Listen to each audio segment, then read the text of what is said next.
মার্কিন president Donald ট্রাম্পের দ্বিতীয় মেয়াদে হোয়াইট হাউসের অন্দরমহলে এখন এক নজিরবিহীন স্নায়ুযুদ্ধ শুরু হয়েছে। এই যুদ্ধের দুই প্রধান চরিত্র হলেন বিশ্বের শীর্ষ ধনী ইলন মাস্ক এবং ওপেন এআই এর প্রধান স্যাম অল্টম্যান। নির্বাচনে ট্রাম্পের জয়ের পেছনে মাস্ক প্রায় $290 মিলিয়ন খরচ করে নিজেকে ফার্স্ট বার্ড হিসেবে প্রতিষ্ঠিত করতে চাইলেও ক্ষমতার চূড়ান্ত সমীকরণে তাকে টেক্কা দিচ্ছেন অল্টম্যান।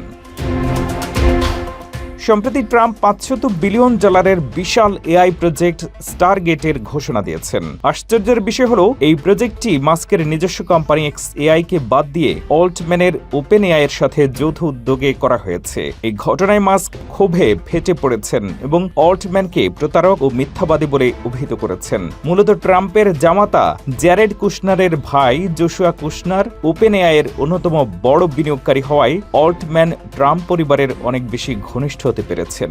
এমনকি অভিষেক অনুষ্ঠানের সময় জ্যারেড কুশনার অন্য সব টেক বিলিয়নিয়ারের সাথে হাত মেলালেও মাস্ককে উদ্দেশ্যমূলকভাবে এড়িয়ে গেছেন।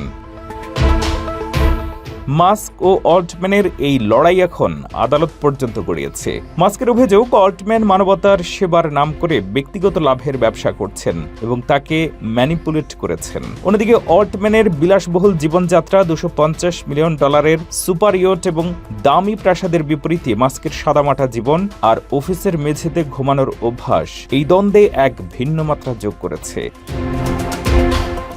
বিশ্লেষকরা মনে করছেন এটি কেবল ব্যবসার লড়াই নয়, বরং আমেরিকার ভবিষ্যৎ প্রযুক্তির নিয়ন্ত্রণ কার হাতে থাকবে সেই ক্ষমতার চরম লড়াই।